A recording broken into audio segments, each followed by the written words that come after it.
Hey everybody, welcome to the Informed Veteran. I am your host Tom. Thank you for stopping by, and if you're a veteran, thank you for your service. The purpose of this channel is we're going to try and help veterans with their disability claims. I am not an accredited veterans benefits agent.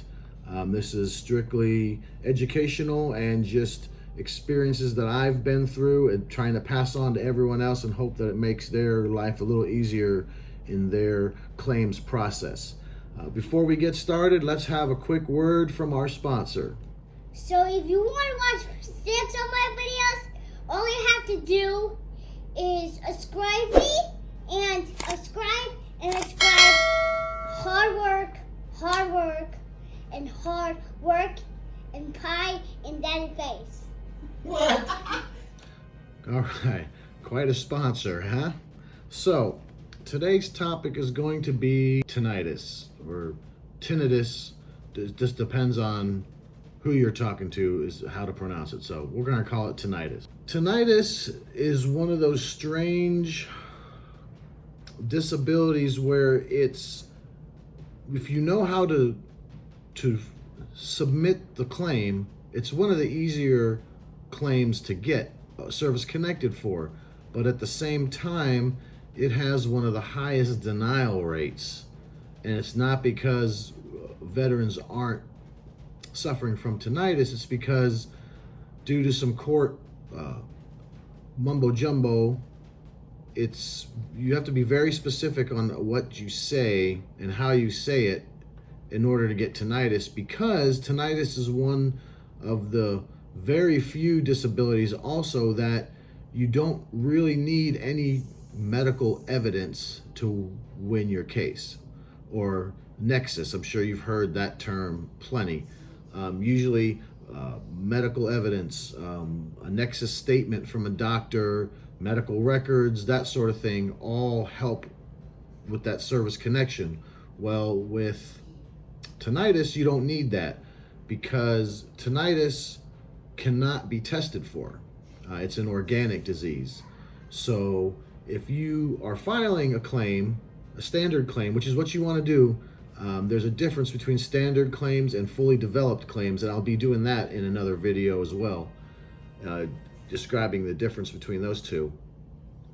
But even though you can't be tested, you will, when you file a claim, you will be given an audio hearing test, an auditory test. That's fine. Nothing to really worry about. Just, go in there and relax. It's just a typical hearing test. Don't try to time the beeps or anything like that. Just if you hear the beep, you press the button. If you don't hear the beep, don't press the button. You can walk out of there with the doctor saying your hearing is perfectly fine and still receive your tinnitus rating. That audiology test is nothing but a formality. So how do you do this? Well, there was a court hearing in 2015, Fountain versus McDonald. I'll have a link below in the description if you want to go read all the details of the case. But basically what was ruled in that case was that all you have to show for tinnitus, for that nexus, is what's called a continuity of symptomatology. And what that means is you have to just show through lay evidence, which is basically a statement, a buddy statement from you, that this is what you experienced, this is the symptoms you are experiencing, and this is how long you've been experiencing them. That's it. You don't need any medical records. Obviously, if you have some medical records that you were still on duty and you went to get checked because your ears were ringing, that you definitely want to add those in there. Everything helps, but you won't need them. Now, how do you prove that? What do I need to prove that I have tinnitus without any medical evidence? Well, I'm glad you asked. Let's take a look. Okay, here's our sworn declaration form. Pretty simple. When you request it from me, it's like 4 pages long. Most of it you don't need. Pages 1 and 2 you won't need. It's pretty much just page 3 that we got to worry about. So you don't have to worry about this. If you want to read it all, you can. Nothing big. Now, we're gonna go through this pretty quickly because it's pretty self-explanatory. This is your sworn statement. Obviously, where it says your name, you want to put your name. Your state, you put your state. County, you put your county. Now, you leave this in, put your name there, leave that all in. Number one, make sure you leave it as it is. Just change your name to your name. Starting with number two, this is where you're putting your evidence. This is where you're putting you operated certain vehicles like I did, or you were exposed to loud engine and grinding metal track noise, or you operated large tractor trailer vehicles and were exposed to constant loud diesel engine and non-insulated driver cabin noises. And then if you were deployed to Iraq or any other combat zone, you can put that in there. If you were exposed to heavy machine gun fire or IEDs, you put that in there. You also want to put in when you recall noticing the tinnitus. Give them an estimated date. You know, I put March and April of 2004. And then you should always put, unless you were treated. If you were treated, put that in there. But if you weren't treated, you just tell the truth. And honestly, no treatment was sought as there was no cure, and it was assumed ringing ear is just something the soldiers get on the battlefield. And then make a statement about how often you notice it, and that's what I put there. And then this is number 12. You want to make sure that you leave number 12 in there. Nexus established with lay evidence with proof of continuity of symptomatology per Fountain versus McDonald. That's it. So you need probably at least 3 or 4 in here. I've got like 6 or 7 or 8. 1, 2, 3, 4, 5, 6, 7, 8.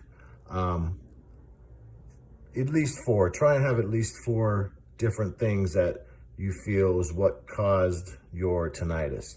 And then you put the date down here, execute it on, put the date, sign your name there, and then under here where it says type name, you just type your name. And that's pretty much it.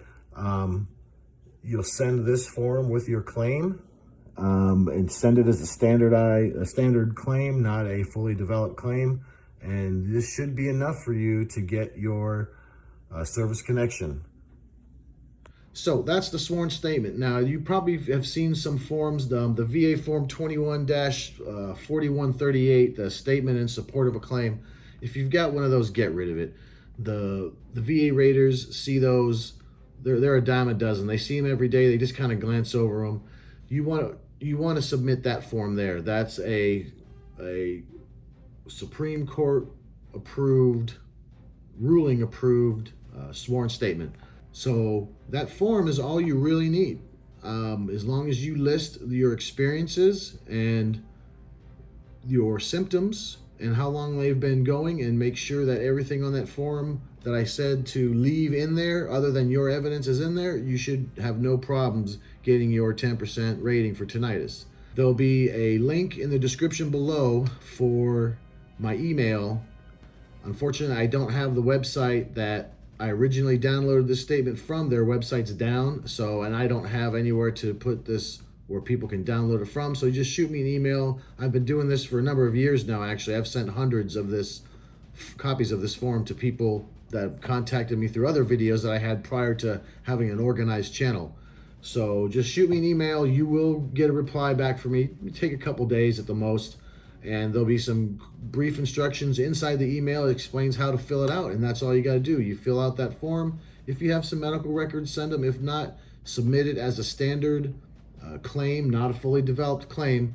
And if there's any records, you know how the VA, they'll dig them up for you and that sort of thing. You'll get your appointment for your hearing test, and then that'll be it. And as long as you've shown your evidence and your symptoms of that tinnitus, it's pretty much a guarantee for a service connection.